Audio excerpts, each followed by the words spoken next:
markets. Canada is not open to us. They need to open their market. Unless they're willing to open their market, they're going to pay a tariff. All right, welcome to the channel. Got a few videos and a few posts from X today. We'll start it off with Kevin O'Leary on Fox News giving more credit to Mark Carney than he deserves. U.S. senators receiving friendship bracelets from our idiotic government. That's right, friendship bracelets. The longest ballot and the possibility of 7 and 8 years in prison for the organizers of the Freedom Convoy. Let's get into it. Let's start with Canada first, because Kevin, you touched on it a little bit with Carney before, and how you think this negotiation is going to play out. Your thoughts on that and USMCA? It's tense. There's no question about it. Canada is one of the countries I invest in, along with the EU and the Middle East. The situation there boils down to a couple of things. Litnick was making reference to two major buffers that Canada has set up against the U.S., financial services and the banking sector, and then supply-side management in dairy, for example, in Quebec. These are sticking points right now. Carney's well aware of it. You got to remember, Canada was run by an idiot king for a decade, and the GDP ground to a halt, and 25% of the population there now lives at the poverty line. So Carney is highly incentivized to fix these problems. He realizes that 70% of trade is with 26 states in the U.S. So this is a give and take. He doesn't want to hit August 1 back up to the April 3rd 35% tax. He'd love to cut a deal. I know his team is killing themselves trying to do it right now. And, you know, it's back and forth. But a lot of the people involved in it are still the Trudeau-era retreads, because he's got to deal with what he's got. So he may have to get personally involved. The amazing thing about Trump, which is so different than previous administrations, you got to sit down with the guy, because he's a very transactional guy. And that's not what they're used to. They're used to sending a team down. They work with other administrative people. In the end, if it's really tight, Carney has to get his rear end down to Washington again. Maybe. And the thing about Trump is he lets people watch the sausage being made. The cameras are in the White House. That freaks out a lot of people. But you think Carney's freaked out by it? No, Carney has done a good job, and I think he's not a majority mandate. And unfortunately, in the parliamentary system in Australia, Britain, and Canada, the longest you last before another election is 12 to 18 months. So he's got to get moving here. He missed it by just a few seats. And so he's got that pressure. Plus, the Canadian people want to see a deal. They want to get this thing over with because it's so volatile. You can't even buy whiskey in Ontario from Tennessee right now. That makes a lot of people unhappy. That's one of their retaliations. But nobody wants that. Nobody wants that. I mean, they want this thing worked out, and Ontario definitely is a huge trading partner. And so I'm very optimistic that Carney is the right guy for this moment, and he will get something worked out. It may not be perfect, but it's better than what we got right now. I think O'Leary is giving way too much credit to Carney. I don't think he has the ability to get a good deal. The U.S. has said it loud and clear, open up the markets to the U.S. That's the only option. It's not a negotiation. Eventually, they're just going to have to cave to what Trump wants. The sooner, the better. U.S. senators were down to talk trade, and our government thought giving them friendship bracelets was a good idea. Can you tell us about the bracelets you're wearing? Love it. To symbolize the relationship. Yeah. Canada, U.S. A Canadian token of friendship during an American trade war. I hope very much that we can continue to be the friends that we've always been. U.S. senators, both Democrat and Republican, met with the Prime Minister to try and mend the relationship Donald Trump hurt. I cannot explain President Trump's rhetoric about the 51st state. I don't think that that's constructive. But this friendly visit also comes with requests.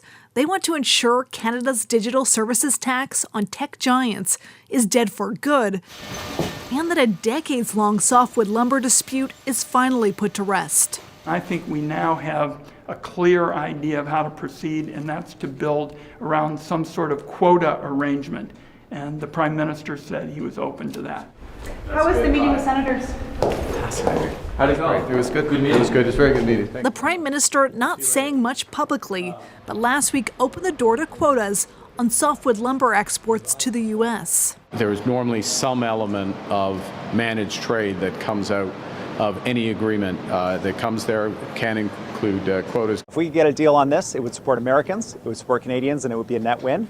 But Trump's trade secretary says the White House isn't taking just any deals with countries. Talks are moving along, but the important thing here is the quality of the deal, not the timing of the deals. When it comes to timing, Canada is aiming to get a deal done by August 1st. Canada-U.S. Trade Minister Dominic LeBlanc is headed to Washington this week to try and advance talks.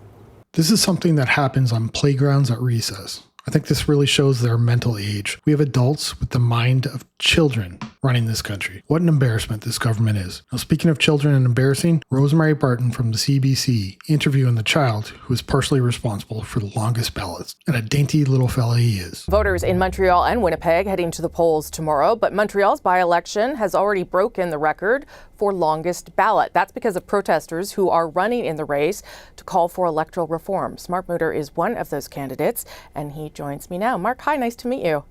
Hi, thank you for having me. What made you decide to get involved in the longest ballot protest movement?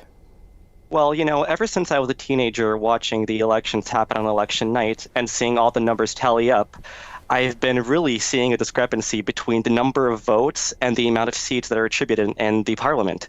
And I think that's something we have to fight for because our current electoral system is a massive conflict of interest, where the parties in power control the way our votes are tallied up. So what system are you in favor of, Mark? So we want to add an element of proportionality to our democracy in which seats are distributed by amount of votes and not by first past the post, in which the party that gains the most votes wins. Okay, so in order to do that, part of this movement is putting lots of names on the ballot, which is the case for Verdun tomorrow, and your name is one of them, is that right? That is correct. And how do you feel about that? Well, it's actually been really amazing talking to people about electoral reform because it's an issue that doesn't come up too often. It's not intuitive for people to think about the way votes are tallied up in elections. And I believe that the longest ballot committee is a great way to actually gain the attention for the cause because otherwise nothing would happen. This is the first time in many years that we're seeing this become sort of a mainstream issue. And I think that's beautiful. What about your friends, your family, your neighbors who, because you're in the riding, you're going to vote for yourself, so you'll have one vote, and you're running in the riding. What are they all saying about your decision? It's honestly been incredibly supportive from everybody. Those around me think it's a great initiative, and the fact that this is happening within the current law, that this is a legal protest happening, is gaining a lot of people to sympathize with it. What about the fact that, you're right, it is legal, but it is potentially annoying for the candidates who are real candidates and have a potential to win, could delay the outcome of the vote as we saw in the last by-election in Toronto-St. Paul's. What do you say about those who say this isn't the right way to protest, this isn't the right way to push back on the electoral system? Well, we recognize that this might lead to some delays in counting the ballots, and this might lead to some people thinking that voting is a drag on them. Mm-hmm. But the fact that this is actually being discussed for the first time ever, the fact that we have media attention for the cause, is proving that what we're doing is actually being successful. And it's proving that for the first time in a really long time, there's an actual potential for representative democracy to become a reality in Canada. What will make you, what is the right outcome for you tomorrow night? Is it for you to have more than just your own vote, more than one vote? Is it something, the delay in the count? What to you will mark success in this protest movement? Well, we're hoping to get a response from the government. We're hoping that the government doesn't just make it more difficult for this sort of thing to happen in the future. So we want to have an independent body in charge of elections, in charge of how the elections are actually tallied up, because right now Elections Canada doesn't decide in the way in which votes are actually tallied. Elections Canada is only responsible for carrying out the elections. That's right. So we're hoping to get MPs we're hoping to make MPs not decide the way elections happen anymore. You are 18, am I right? Yep. So this is also your first time voting? Yep, it's going to be my first time voting, and I'm a candidate in those elections. That's pretty exciting. That's pretty cool, you must admit. It's one of the most beautiful experiences of my life, honestly. Just seeing people around me being supportive and talking about the flaws in our democracy has been a great experience. Okay, well, when I'm sitting here past midnight tomorrow, because of the long ballot, I'll think about how fun it was, at least for you, and that you got to cast your ballot for the first time, Mark. Well, thank you very much. Thanks. Nice to meet you. Good luck tomorrow. Appreciate it. Thank you. It's been a pleasure.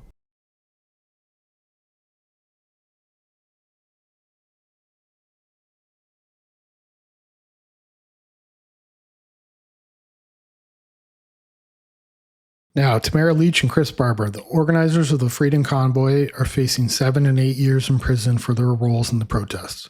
Let's compare that to the sentences for a few of these immigrants. Manpreet Gill, involved in a liquor store robbery. Wrong way highway 401 crash, killed 4, including a baby. Got 5.5 months. Sentence kept under 6 months to avoid automatic deportation. Not even going to try this guy's name. Tried to buy fun times with a 15-year-old. Got house arrest. Judge didn't want to delay his citizenship. Samapreet Singh exposed himself for 20 minutes inside a woman's home while installing internet. House arrest. Judge cited deportation risk. What is going on in Canada? Let me know in the comments below. Please hit that like button. Consider subscribing. I'll see you in the next one. Bye.